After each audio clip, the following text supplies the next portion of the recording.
right way to go forward as a state. So we want Florida first policies. We want Florida first tax relief. We want to focus our tax reduction efforts on what will make the biggest impact for Florida families, for our senior citizens, for people that are working hard and trying to make ends meet. And that is what we are going to do. I don't want to be 21st in property tax. I want to be at the top. We're the top. We just announced U.S. News. Economy, #1 in America 2 years in a row. Higher education, #1. Overall ranking, we were 13 when I became governor. They now have us at 6 for all these other things. And some of the things they rank, we deliberately tried to go in a different direction, and I think to the benefit of the state. So we got to build off that. But I want to be top for property tax. I want to be a friend to the taxpayer here in the state of Florida. Let's make sure we have such a unique opportunity. We had 142 million visitors last year. We have a unique opportunity amongst all the states to have non-residents shoulder the tax burden and for us to bring relief to our Florida residents. And that's what's got to be focused. This proposal I've seen floated by the House leadership would do the opposite of that. It would effectively kill any opportunity to do property tax reform.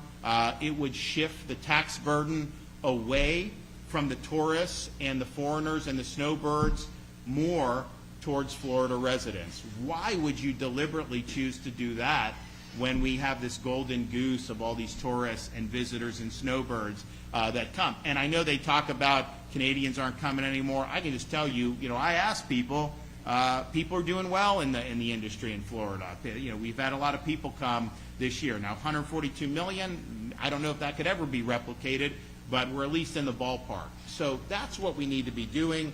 We need to put our constituents first, and it's not about personal agendas. It's about doing what's right by the people that elected us to do, and that is what you can expect from me. Okay, we're going to do Blaise and Golia. Thank you, Governor. Can everybody hear me okay? First, Governor, I want to thank you, and I think everyone needs to understand that the governor has been leading on a lot of issues, and he's been ahead of the curve on a lot. He was ahead of the curve on COVID.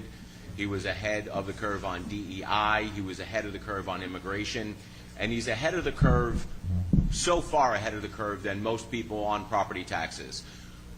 What people have to understand, and I think what everyone listening to me understands, the people in this audience understand, is that we are headed, if not already in, a property tax revolt.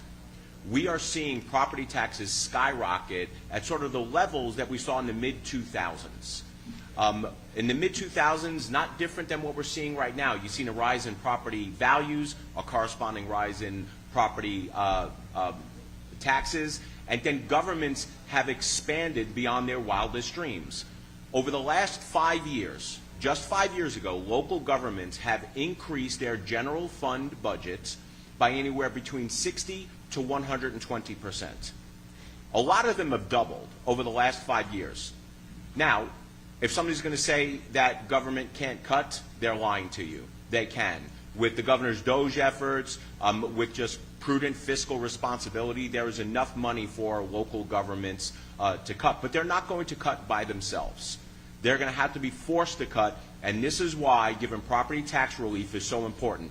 I did 2 events yesterday, one in the Villages, which is part of my district, and one in Hernando County as part of my district. Governor, we haven't had an opportunity to talk about this, but in total there was about 300 people in both of those events. And I asked the question, would you rather have a sales tax cut or a property tax cut?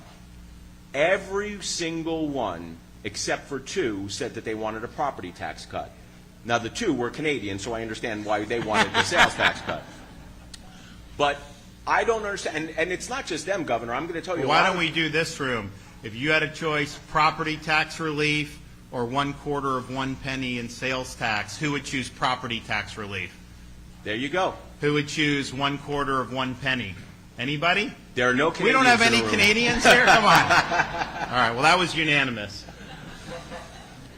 But look, and it's just not the people in the Floridians and the homeowners that want property tax relief. Nobody that I talked to, Governor, even in the legislature, believed that a sales tax cut is the way to go. A lot of our members, our friends in the Senate, a lot of our friends in the House believe that property taxes cut is the way to go. Look, the proposals out there are about $5 billion. They started off with $5 billion, then they're down to $2.8 billion. But let's start with the $5 billion number. On the governor's plan, every person, every homeowner is going to be able to get roughly a $1,000 property tax rebate. And that's substantive, that compared to about $50 under a sales tax. And that's a big deal. But here's the thing also. Cutting sales tax, let's walk through this. Local governments, I think most people that agree that government cannot get enough money if it was up to them, right? Do you really think that if we cut their sales tax that they're not going to make up their shortfalls by turning around and raising the millage rate and getting that money back, or putting referendums on the ballot to replace the state sales tax with the local sales tax? Yeah, they would just add, if the state legislature did 1/4 of 1 penny, a lot of the locals would just add 1/4 of 1 penny to theirs. I mean, like literally, you probably wouldn't get $47 either. Most places you probably end up getting nothing.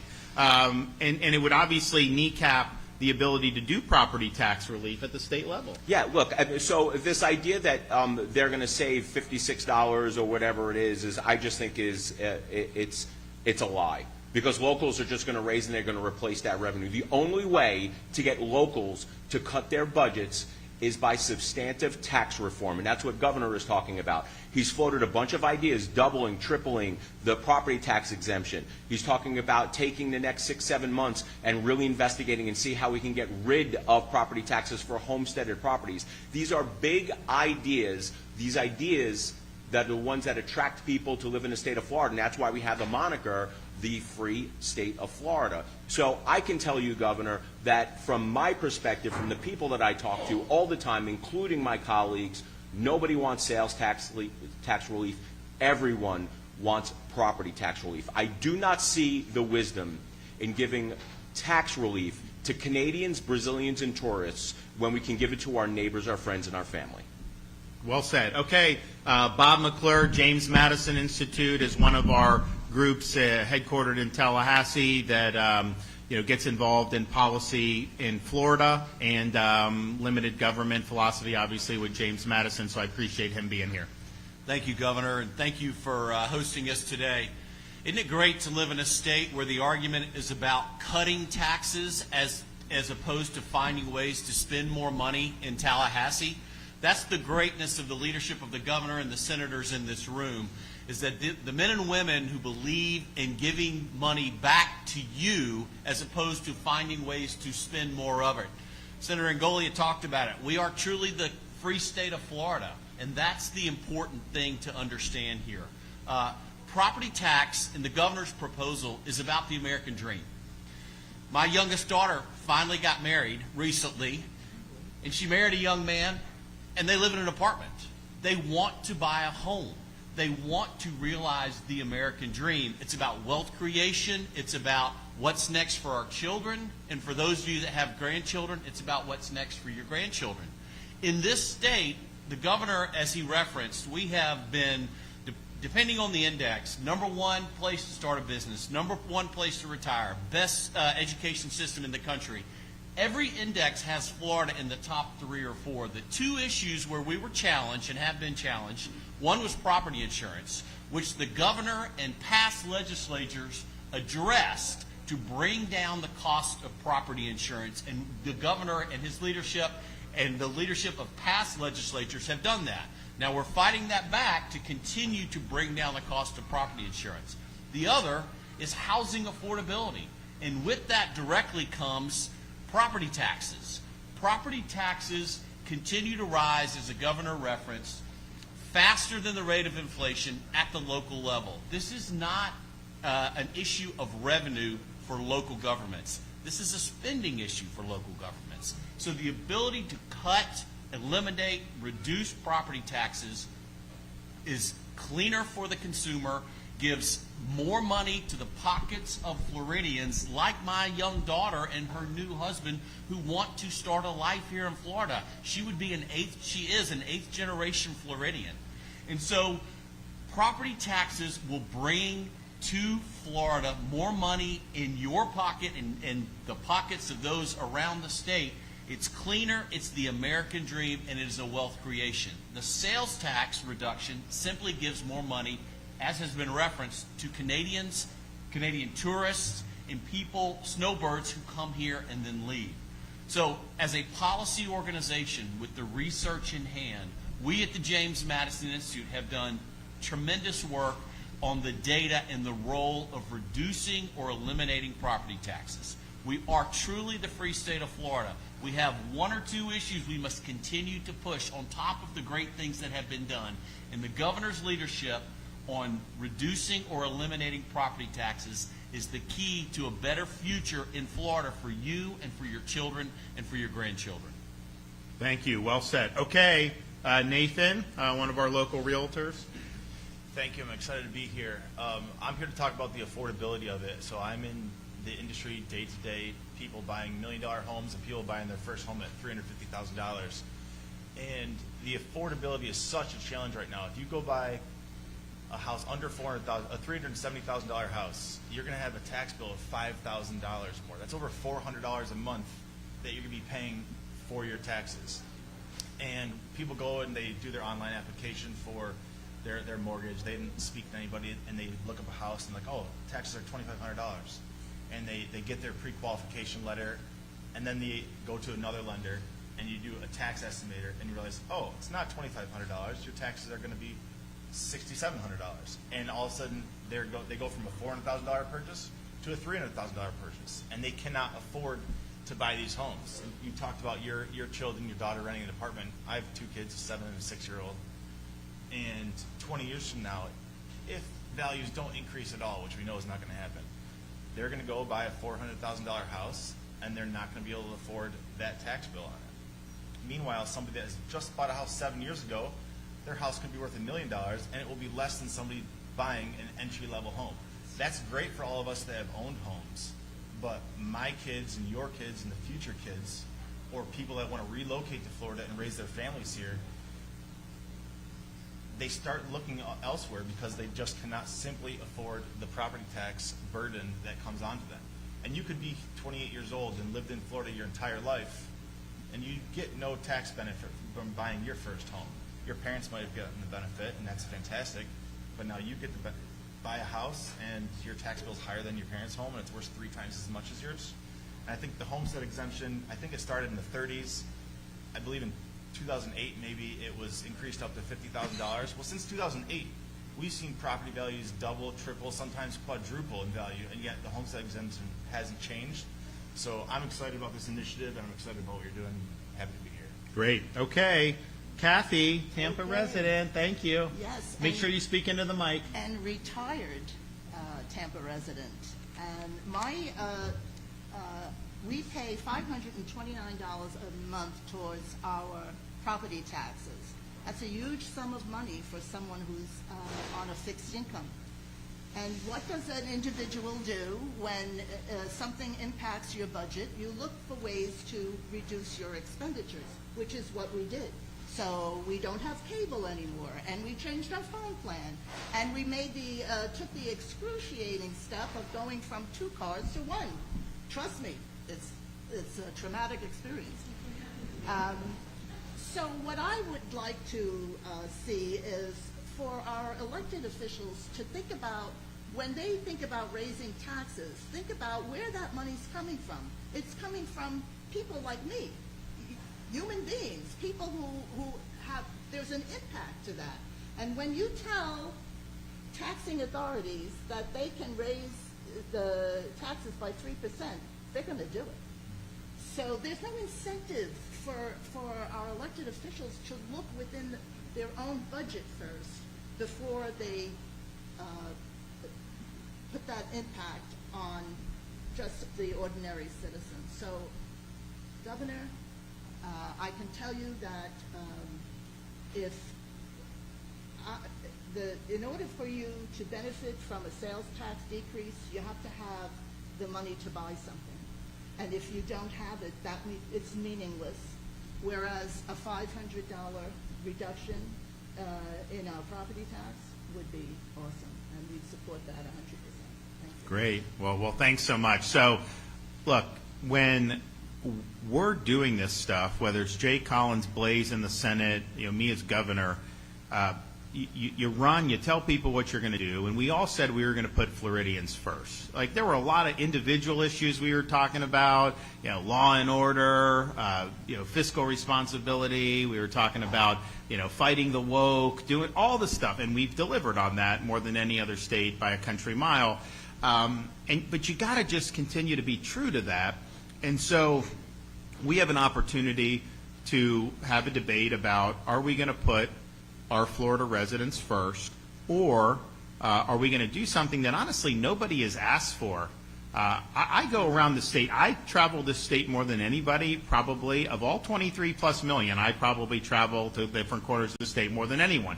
First governor that's done events in all 67 counties during my first term. We'll do it again this term and finish that. I was just in Key West the other day. I'm here in Tampa. We're going to be all this stuff. I talk to people, and you hear things, and I can be in Tampa, I can be in Pensacola, I could be in Miami. There are things that you will see connected, right? Even though they're diverse, different communities, you will see you will hear similar things. And you don't hear that what Florida needs to succeed is 1/4 of 1 penny of a sales tax that will benefit a lot of people. Because if you think about it, 20% of our sales tax is tourists, but then another big percent are businesses and non-residents. And so a snowbird is not a tourist, right? They're non-residents. They're here 4 months, 5 months of the year, but they're not Florida residents. They pay a lot of it. So really, the Florida residents, in terms of the total sales tax burden, is not a huge percentage. I mean, it may be 50, 60% at most. But just imagine, what other state has the primary source of revenue for its government come 40% from non-individual residents of the state, 50% maybe, depending on how you do it. And I think probably the numbers with 142 million visitors, I think it probably would be a lot more in terms of that. Man, we have such a great opportunity. But nobody is asking to do this 1/4 of a penny deal. None of the senators support it. I'm not talking, have you guys talked to a single senator that supports that idea? Honestly, a lot of the House members don't support it either. But the way the House is run, they threaten you, they take away your committee, they do all that. And so it's basically, run with those types of tactics. And so a lot of them don't speak it. Now, I would say sometimes, leadership has costs, and you should be courageous and be willing to do right, even if there's going to be retribution against you. I mean, imagine if I had taken the position during COVID, we weren't going to have the state be open because I was getting attacked mercilessly every day. Then the state would have failed. So obviously, I had to take the hits on behalf of the people. I'm totally willing to do that. That goes with the territory. When you lead, they're going to come after you. When you're standing on principle, there's a lot of people that don't like that, and you're going to get hit. But what happens is that courage is contagious. And, you can see it in the Senate with guys standing out. You see that when other legislative bodies do it.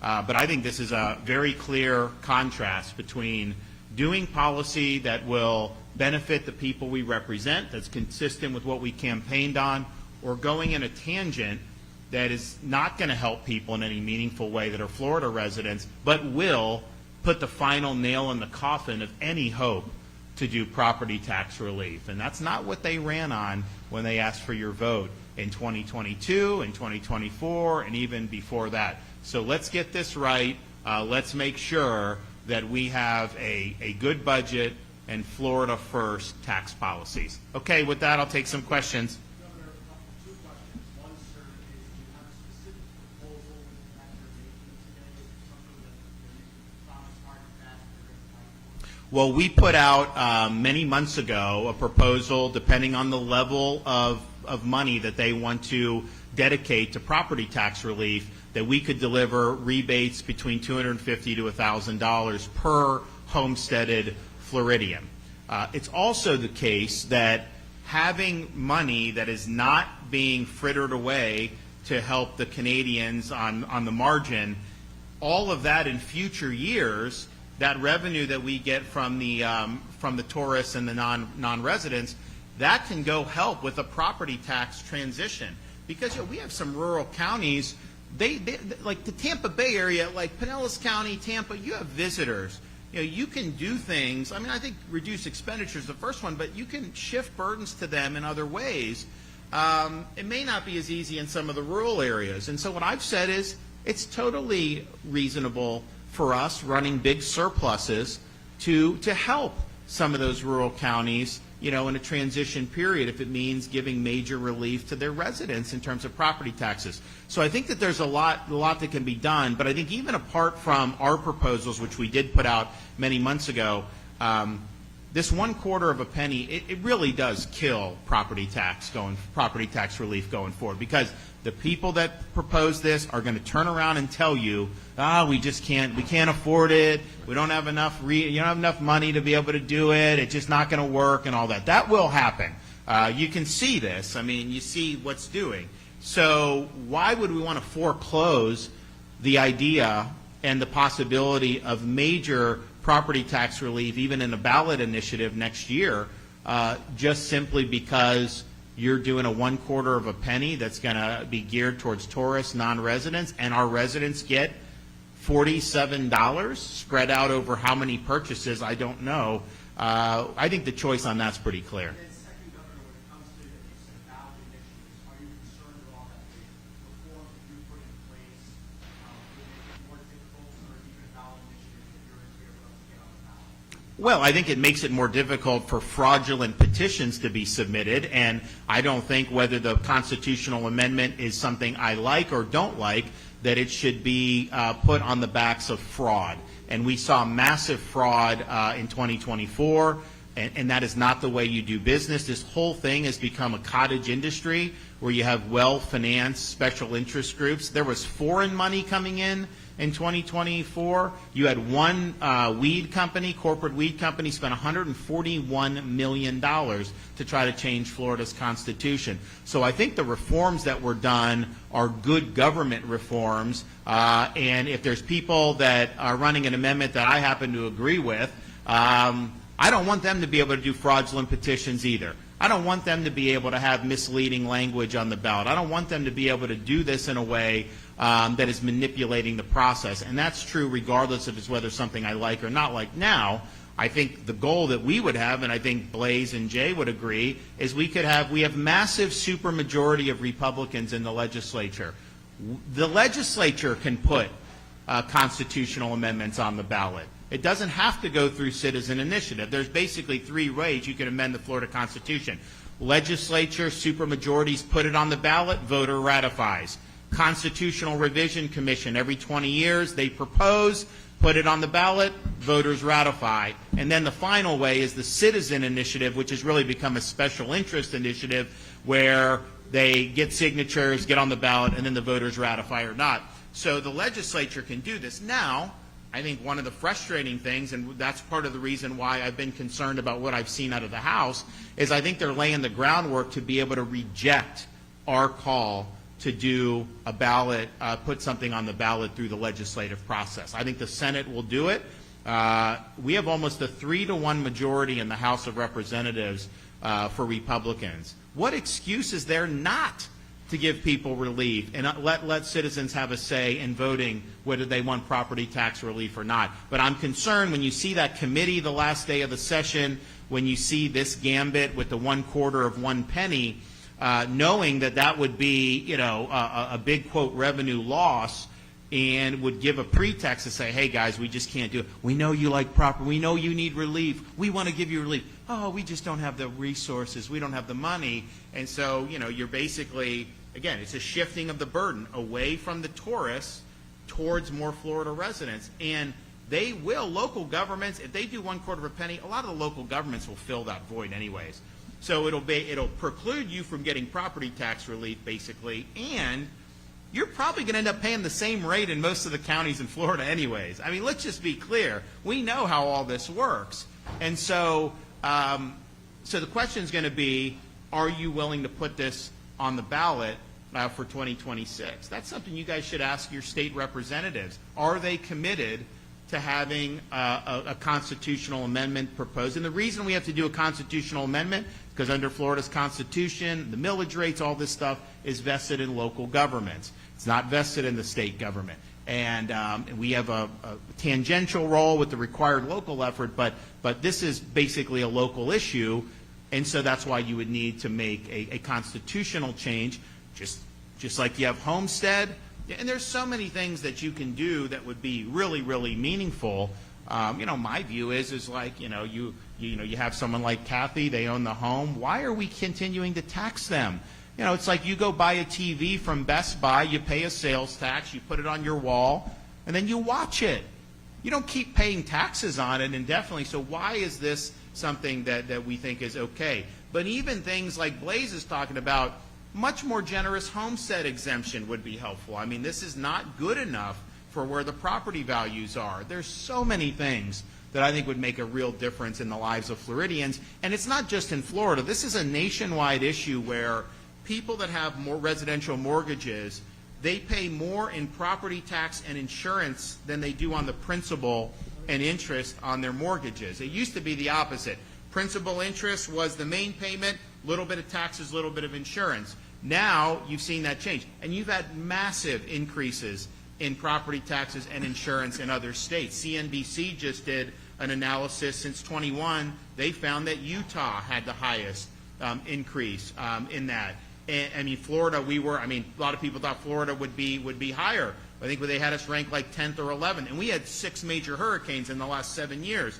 The reforms we've done have moderated. There's still, there's more, I think, that I'd like to see done. But the reality is, you can't control the price of a home. The government can. It's a market, right?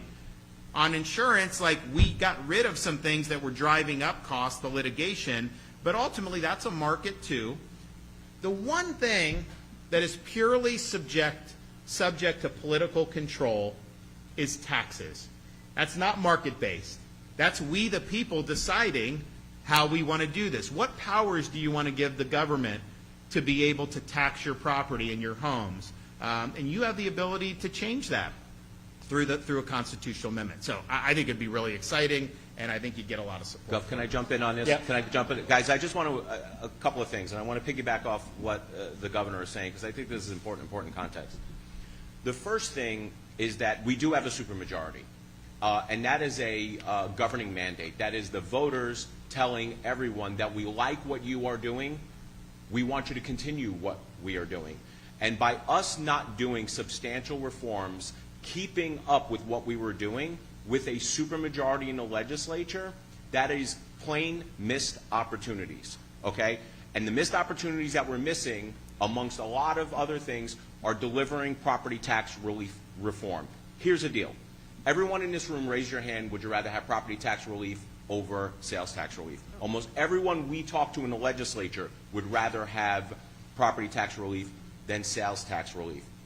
Here's some numbers for you. This is the way our current property tax exemption structure works. Your first $25,000 of your property taxes are exempt. Your next $25,000 is taxed. Your third exemption is another $25,000 exemption, but the school boards have an exemption from an exemption, so you really don't have $50,000 worth of property tax exemptions. On average, you have about $39,000 worth of property tax exemption, and this is why it's important. When homestead, can you just explain to someone, like, when you say exemption, what does that mean? You're not taking away school funding on the second property tax exemption. So you have 25 that's exempted, the next 25 is taxed, and then the 25 on top of that, you have an exemption, but we hold schools harmless. We don't take away their funding on that exemption. But when you blend it all in, you're at around $39,000. Why is this important?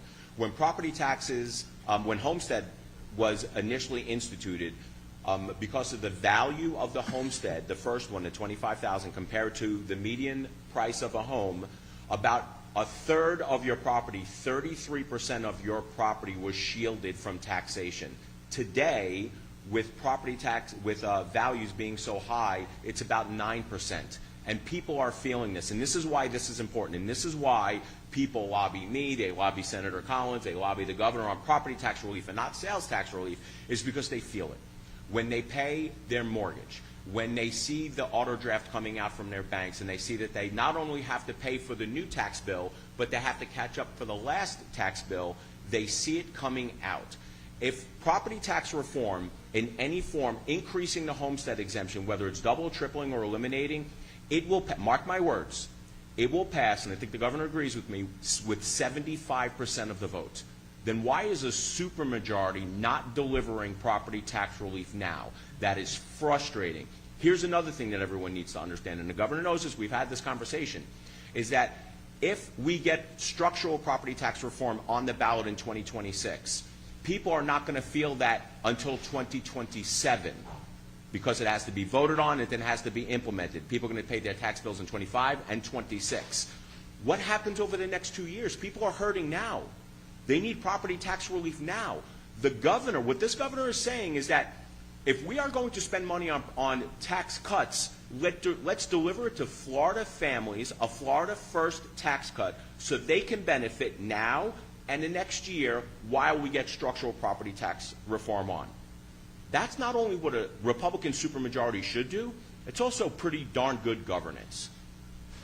Yeah. Yes.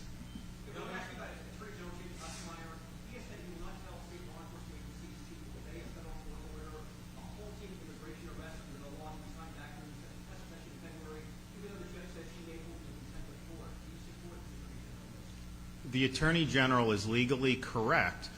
Those law enforcement agencies were not party to that case. A judge has Article 3 authority to decide cases and controversies of the parties before the court. The judge does not have roving authority to set policy throughout the state or the United States of America. And so he has no obligation to restrict people who were not parties to the case. And so he's right on the law. He has the courage to stand and do what's right, even knowing he's going to get blowback. And he's been very strong Attorney General for the state. But this raises a larger issue. Is it we, the people, that get to decide these things through the medium of elections, or are there unelected, lifetime appointed judges who get to run immigration policy and run military policy? There's a role for the judiciary, but it's to decide a case and controversy before you. It's not to go outside the bounds of judicial policy, a judicial role, and try to enact policy. The U.S. Supreme Court just had to reel in some of these district judges because they said the President of the United States, as the Commander-in-Chief, was not able to say that you can't do transgenderism in the military. Excuse me, President has sole authority for unit readiness, good order and discipline, all those things. That is absolutely his judgment to make, and these district judges said no. The U.S. Supreme Court had to come in and overrule that. So this is a larger issue of you have judges that just disagree with the choices that voters are making, that elected officials are making, not on constitutional grounds. They just don't like it. So they want to throw sand in the gears, and we know how this happens in Florida. Almost anything we do, the left runs to the courts. They try to find a liberal judge. Almost every time the liberal judge will rule for them. And then what happens? We appeal, and we eventually win on appeal 90% of the time. And so what this district judge is doing is she's trying to exercise authority that she does not possess. Fine, if there's parties to the case and she's rendered a decision, even though it's a flawed decision that will be appealed, fine, the parties to the case. You can't go out and then say some sheriff in the Panhandle is somehow subject to your order. They were not involved in the litigation at all.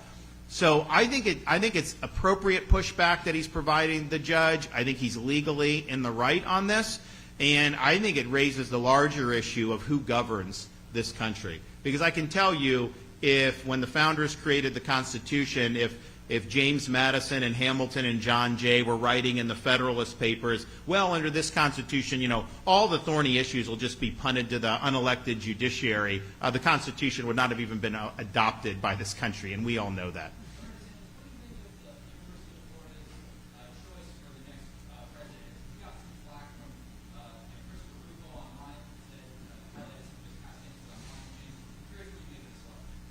So when I was asked about this when the selection started, I was not involved. I haven't talked to them. I trust the people that were involved in that process. They were trustees that I've appointed that have performed exemplary for the state of Florida in those capacities, and so they've gone through that. Now there's more process that's going to happen, but I will say this: there can be no ambiguity. I don't think anybody is going to be unclear about what the expectations are in the state of Florida with respect to higher education. We reject woke indoctrination. We were the first state in the country to eliminate DE&I from our public universities. We've done more than any state to restore the mission of universities to the classical sense of what a university should be. Teach people to think for themselves, pursue truth, prepare our students to be citizens of our republic, and we're proud of that. And so those expectations are clear, and I don't think that a candidate would have been selected who is not going to abide by those expectations, and I think that you will likely see that that'll be very clear in this instance. But I'll let the process play out. But we have put a real serious stake in the ground on this. And I would also note, again, I wasn't involved in the process. I don't know the candidate. But if we were here 5 years, 10 years ago, and I told you that the president of the University of Michigan was going to leave Michigan to come to Gainesville, most people probably would not think that that would be a move that someone would want to make, right? Because Michigan has traditionally been viewed as the best or one of the top 2 or 3 public universities in the entire United States of America. And so it's been reported, in addition to some of those statements, which, you know, the DEI stuff, I disagree with those comments, but I also understand when we were leading against DEI, we were the only state to do so. It was everywhere. It was the price of admission to be involved in these universities at the time. We put the stake in the ground and really led the efforts. Now, you see a couple years later, Trump administration is on full frontal against it, and the tide has shifted. When we were putting the stake in the ground, we were swimming against the tide, but we knew what we were doing was right. So I think, and I think he eliminated his DEI office in Michigan, but I don't think that anyone would want to come to the University of Florida if your goal was to pursue a woke agenda. You're going to run into a brick wall here in the state of Florida. We're proud of what we're offering. We just got ranked #1 in higher education by U.S. News and World Report. We haven't raised tuition. No Florida in-state tuition increases since I've been governor, not one penny, $6,300 to go to these universities. And so those expectations, I think, have been very, very clear. Those expectations will be followed by anybody who's in a position of leadership in any of our universities. And I'm confident that that's how it will shake out. Hey, Governor, what is your response to some of the city and county leaders who are concerned when it comes to a reduction of property taxes, not for schools, but for other crucial government services? We understand, and that's why we want to make sure we have the flexibility at the state level to help some of the local communities who may not have the luxury of what a Miami-Dade would have, or Pinellas, or Naples, Collier County, where you can bank on tourists coming. You know, you can obviously look at expenditures, but you can also shift the tax to the non-residents. That can be done very easily. Clearly, we're committed. I mean, I have a record. We've funded education more K-12 than any governor administration in history. We have the highest per pupil spending right now. Not that that's a guarantee of success, because some of the places that have exorbitant spending have really bad results. But nevertheless, our commitment's been clear on that, and no one's demonstrated a stronger commitment to public safety. We recognize, as much as we're supportive of our state agencies, Highway Patrol, Florida Department of Law Enforcement, Fish and Wildlife, they've done a great job. They are a small fraction of the overall law enforcement footprint in this state. We have police departments at the municipal level, sheriff's departments at the county level. Those are important, and those will continue to be very vital and viable institutions in the life of the people of Florida. So I'm confident all that stuff can be addressed in a way that is, yes, looking at these expenditures for the counties and municipalities, seeing what is vital, what is not, but also providing relief for people to be able to stay in their homes, to be able to afford a home. All this stuff is really, really significant. But we've done more at the state level to bolster local law enforcement than any administration.